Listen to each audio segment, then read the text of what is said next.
Universal ने वुल्फमैन का एक सरप्राइज टीजर ड्रॉप कर दिया जिसने मेरे अंदर के वेयरवुल्फ फैन को जगा दिया है। वैसे तो वेयरवुल्फ पॉप कल्चर का एक अहम पार्ट है, लेकिन अब तक इस आईपी को वो जस्टिस नहीं मिला जो वो डिजर्व करती है। अगर हम मूवीज और सीरीज में बात करें तो जितने भी एडेप्टेशंस हमें वेयरवुल्फ के देखने को मिले हैं लास्ट 2 डेकेड में, वो काफी ज्यादा मिड थे और वेयरवुल्फ्स को वो जस्टिस नहीं मिला जो वो डिजर्व करते थे। और अगर इनमें से कुछ फेमस फ्रेंचाइजेस की बात करें जैसे कि ट्वाइलाइट, अंडरवर्ल्ड और टीन वुल्फ, तो ट्वाइलाइट में तो वेयरवुल्फ्स के नाम पे हमें बड़े कुत्ते दिखाए गए जिससे डर कर भागने का मन कम बल्कि पेट करने का मन ज्यादा करेगा। अंडरवर्ल्ड के वेयरवुल्फ्स चीप वुल्फ कॉस्ट्यूम पहने हुए जैसे लगते थे और टीन वुल्फ के एडेप्टेशन में वो वुल्फ कम बल्कि वैम्पायर ज्यादा लगते थे। सो एक परफेक्ट वेयरवुल्फ एडेप्टेशन आखिर कैसा होना चाहिए, इसका जवाब देने के लिए हमें वेयरवुल्फ्स की हिस्ट्री जाननी पड़ेगी कि ये कॉन्सेप्ट आया कहां से। सो बेसिकली वेयरवुल्फ्स का कॉन्सेप्ट सबसे पहले कई सालों पहले की कहानियों से आया था, जहां एक शेपर्ड को प्यार हो जाता है गॉडेस ऑफ लव इस्तार से, और जब इस्तार बोर हो जाती है उस शेपर्ड से तो वो उसे एक वुल्फ में बदल देती है। इनफैक्ट वेयरवुल्फ्स का जिक्र हमें ग्रीक माइथोलॉजी में भी दिखाया गया है, जैसे कि ज़्यूस का किंग लाइकन को वुल्फ में बदल देना, क्योंकि किंग लाइकन ने ट्रिक करने की कोशिश की थी ज़्यूस को ह्यूमन फ्लेश खाने के लिए। और यूरोपियन मेडिवल पीरियड में वेयरवुल्फ्स को विच क्राफ्ट से भी एसोसिएट किया गया है, जहां पर उन सबको एग्जीक्यूट कर दिया जाता था जिन पर मर्डर और कैनिबलिज्म और विच क्राफ्ट जैसे आरोप लगते थे, और उन्हें वेयरवुल्फ से भी एसोसिएट कर दिया जाता था। बट इन सारे पॉपुलर वेयरवुल्फ में एक चीज कॉमन था कि ये सारे ह्यूमनॉइड वुल्फ में ट्रांसफॉर्म हो सकते थे, ना कि एक फुल फ्लेश्ड वुल्फ में, जैसे कि ट्वाइलाइट वाले वेयरवुल्फ्स इनफैक्ट स्त्री वाले भेड़िए में भी हमें देखने को मिला था। ह्यूमनॉइड वेयरवुल्फ का डिजाइन उस कैरेक्टर को ना सिर्फ एक अनरियलिस्टिक अप्रोच देता है बल्कि एक टेरिफाइंग वाइब भी देता है, क्योंकि अनलाइक डॉग डिजाइन हम ह्यूमनॉइड डिजाइन को क्लियरली आइडेंटिफाई कर सकते हैं कि ये एक हाफ ह्यूमन और एक हाफ वुल्फ है, जो कि स्नीकी होते हैं, क्रीपी होते हैं और बेटर फाइट सीक्वेंस दे सकते हैं as compare to full fleshed wolves. अब जितने भी वेयरवुल्फ्स के स्टोरीज होते हैं उनमें कुछ चीजें कॉमन होती है,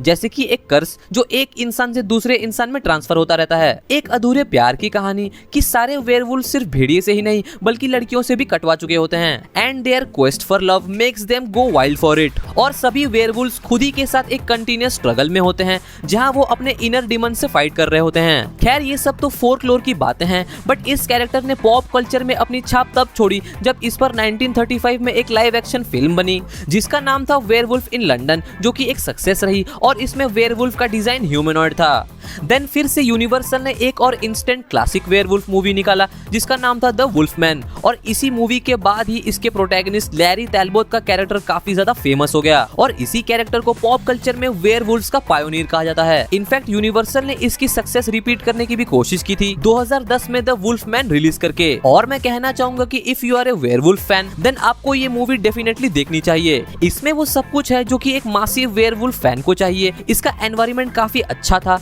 मूवी का टोन काफी ज्यादा डार्क था, गजब की एक्टिंग थी, सीजीआई काफी ज्यादा बढ़िया था, वेयरवुल्फ का स्क्रीन टाइम काफी ज्यादा था और इसके वायलेंट अटैक्स हमें सिर्फ ऑफ स्क्रीन नहीं बल्कि ऑन स्क्रीन दिखाए गए थे, जहां वो लोगों के सर को धड़ से अलग कर रहा होता है, उनके चीथड़े उड़ा रहा होता है एंड वो एब्सोल्युटली केओस मचा देता है। बट इस फिल्म के कई सारे एस्पेक्ट्स ऐसे थे जिसके लिए इसको हार्श क्रिटिसिज्म मिला था क्रिटिक्स से। बट ये थोड़ी स्लो फिल्म तो जरूर है, बट जब इसकी बारी आती है डिलीवर करने की तब ये डिसअपॉइंट बिल्कुल भी नहीं करता। एंड लकीली 2025 वाला वुल्फमैन भी हमें इसी सिमिलर वेयरवुल्फ डिजाइन में देखने को मिलेगा, जहां हमें टीजर में तो बहुत अच्छे से देखने को नहीं मिले, बट कुछ फ्रेम्स को पॉज करके देखे तो इसमें वुल्फमैन लिटरली एक इंसान ही है, बस उसके बॉडी में कुछ एक्स्ट्रा हेयर्स आए हुए हैं जो कि अनिल कपूर के कंपैरिजन में स्टिल कम है, और हाथ और पैर ट्रांसफॉर्म हुए हैं ताकि वो वुल्फ की तरह मूव कर सके। सो 2025 वाली वुल्फमैन मूवी एक रिबूट होने वाला है 1941 के द वुल्फमैन मूवी का, जहां कैरेक्टर्स के नाम भी सेम लैरी टैलबर्ट होने वाला है, बट डेफिनेटली इसमें एक मॉडर्न टच दिया गया है क्योंकि ये मूवी टेक प्लेस करने वाला है 2025 के ओरेगन स्टेट यूएसए में, which is a perfect location क्योंकि यहाँ एग्जैक्टली वैसा ही एनवायरनमेंट है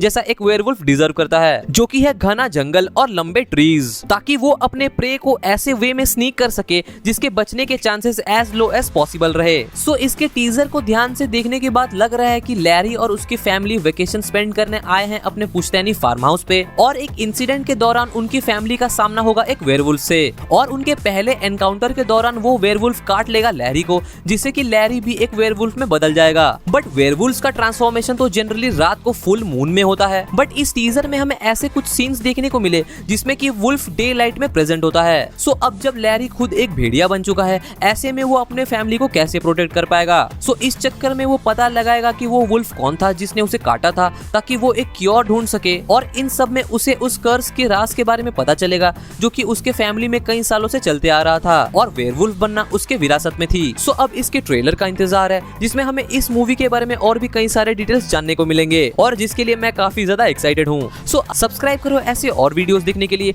और मैं मिलता हूँ आपसे अगले किसी वीडियो में। तब तक के लिए Hasta la vista, baby.